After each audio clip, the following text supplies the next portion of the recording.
नमस्कार दोस्तों, इंग जॉन चैनल के हाईटेक सेगमेंट पर एक बार फिर से आपका स्वागत है। साथियों, मार्च 23 अपने समापन की ओर है और इस पे मार्च की सैलरी 1 अप्रैल को प्रोसेस होगी। उससे पहले पे मैनेजर पर हमें क्या क्या प्रिपरेशन करनी है, क्या प्रिकॉशन रखने हैं, उसको लेकर आज का ये वीडियो मैं आपके सामने प्रेजेंट करने जा रहा हूँ। दोस्तों, इस वीडियो में ऑटो प्रोसेस से आपका मार्च का बिल प्रोसेस होगा, फिर भी आपको बहुत सारी जिम्मेदारियां, कुछ स्टेप्स आपको करने हैं। उस स्टेप्स के बारे में आपको इस वीडियो में बताऊंगा।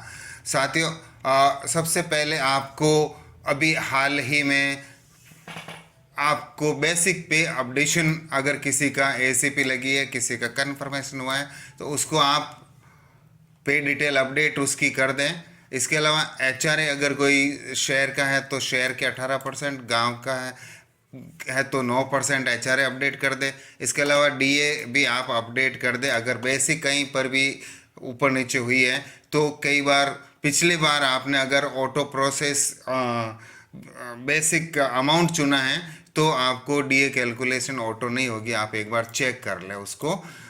इसी तरह से अदर अलाउंसेज, अन्य कोई भत्ते उसमें क्या क्या दे हैं वो आप देख ले, अपडेट है कि नहीं है फिक्स रेट के अनुसार। इसके बाद आपको टैक्स कैलकुलेशन जो पिछले वर्ष GA55 आप डाउनलोड करके उसमें 12 का भाग देके टोटल टैक्स जितना कटा है उसकी सम पूर्णांक में आप उसकी टैक्स कैलकुलेट कर सकते हैं। इसी तरह से ऐसे ही फर्स्ट डिक्लेरेशन अगर अधिकांश ने भरा होगा उसकी भी कटौती आप ऐड कर दें। साथियों, ऐसे ही फर्स्ट डिक्लेरेशन की कटौती आपको बल्क अलाउंसेज में जाके ऐड कर सकते हैं अगर पे डिटेल अपडेशन में ऐड डिडक्शन नहीं हो रहा है तो। इसी तरह से आपको बताना चाहूँगा, इस बार आपको कोई अन्य कोई डिडक्शन या अलाउंस नहीं जोड़ना है। इसके बाद साथियों, व्हाट टू डू बिफोर 31 मार्च, 31 मार्च से पहले आपको क्या क्या करना है वो बता दें। साथियों, ऑटो प्रोसेस के तहत बिल आपका 31 मार्च तक सभी कर्मचारियों का ऑटो प्रोसेस हो जाएगा। इसके लिए आप बिल प्रोसेस के अंदर जाइए। बिल प्रोसेस के अंदर सैलरी प्रिपरेशन में जाएंगे, वहाँ पर bill confirmation, salary bill confirmation के टैब पर आप क्लिक करेंगे तो आपके सामने ऑलरेडी प्रोसेस्ड बिल लो की डिटेल ये 31 मार्च से पहले हो जाएगी। आपको करना क्या है, आपको डाउनलोड साइन रिपोर्ट पर क्लिक करना है और वहाँ पर साइन की हुई प्रोसेस बिल की रिपोर्ट विशेष रूप से इनर आपको वहाँ पे मिल जाएगा। इनर आउटर सभी साइंड किए हुए मिल जाएंगे। आप उनको चेक कर लें, और चेक करने के बाद अगर सारे डेटा यथावत है तो आप उसको उसी स्थिति में छोड़ दें।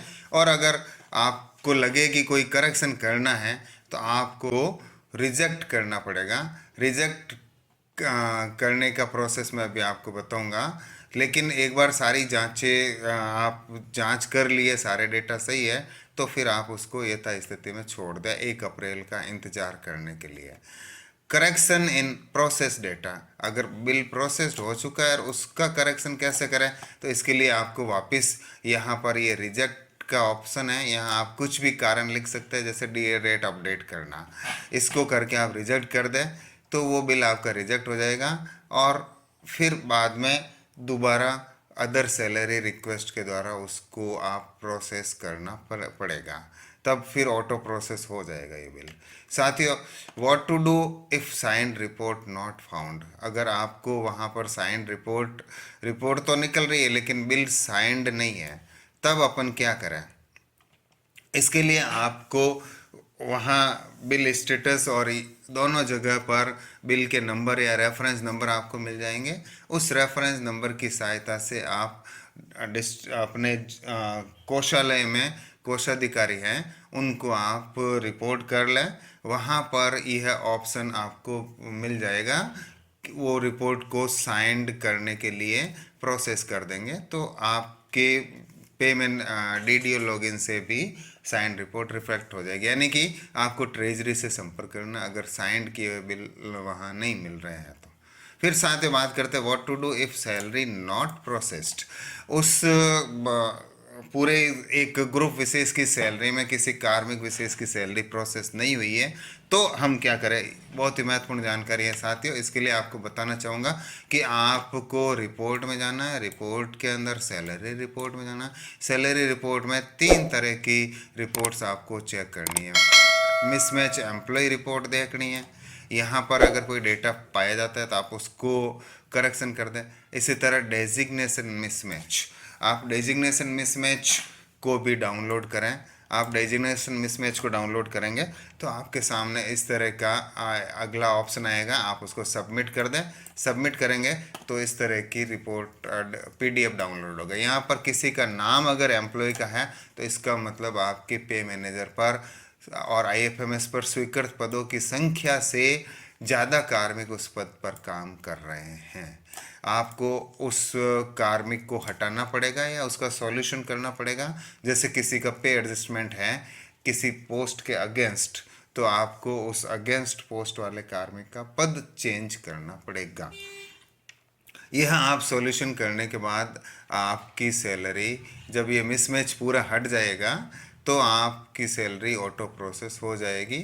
और 1-2 दिन में अगर नहीं है तो आप अदर सैलरी रिक्वेस्ट डाल के भी उसको प्रोसेस कर सकते हैं। साथियों, बिल प्रोसेसिंग में जाकर आप सैलरी प्रिपरेशन में जाएंगे तो एक और अन्य काम आपको करना है। अगर सैलरी प्रोसेस नहीं है तो क्या कहीं पर उसका ग्रुप पेमेंट तो स्टॉप नहीं हो रखा है। अगर ग्रुप पेमेंट स्टॉप हो रखा है तो आप उसको भी हटाएं। सैलरी प्रोसेस नहीं होने का एक अन्य कारण आपके उसके एम्प्लॉय पे डिटेल में, बिल प्रोसेसिंग में, सैलरी प्रिपरेशन में एम्प्लॉय पे डिटेल में भी आप हो सकता है आपने उस व्यक्ति की व्यक्तिगत रूप से उस सैलरी पे स्टॉप कर रखी हो। अगर उसका पे स्टॉप कर रखा है तो आप वो पे स्टॉप हटाएं, जो यहाँ सबसे या नीचे की तरफ आता है, यहाँ पे स्टॉप आप हटा दें। इसी तरह से आप चाहे तो उसके एम्प्लॉय के जो भी पर्सनल प्रोसेस्ड डेटा में कोई करेक्शन करना है, टैक्स जोड़ना है या फर्स्ट SIP जोड़नी है या और भी कोई भत्ते जोड़ने हैं, HRA करना है, ये सब आप यहाँ से एडिट कर दें। ये कार्य आपको एडवांस में ही करना है, 31 तारीख का वेट नहीं करना है साथियों। इसके बाद आपके बिल जब सारा काम हो जाएगा, आपने सारे employ personal detail allowances correct कर दिए, आपने डिडक्शंस करेक्ट कर दी, आपने साइंड रिपोर्ट चेक कर ली, आपने साइंड रिपोर्ट नहीं मिली तो TO को लिख दिया। उसके बाद जब आपने ग्रुप पेमेंट भी हटा दिया, आपने व्यक्तिगत स्टॉक पेमेंट भी हटा दिया, जब सारे सैलरी प्रोसेस्ड हो जाएं उसके बाद बिल ऑटो फॉरवर्ड हो जाएंगे 1 अप्रैल को, अपने आप ट्रेजरी को फॉरवर्ड हो जाएंगे 1 अप्रैल 23 को। आपको उसके लिए कोई अतिरिक्त स्टेप नहीं करने पड़ेंगे। उसके बाद आपका bill automatic DDO token allot होकर बिल पारित करने की कार्रवाई ट्रेजरी द्वारा ऑटो प्रोसेस से संपादित हो जाएगी।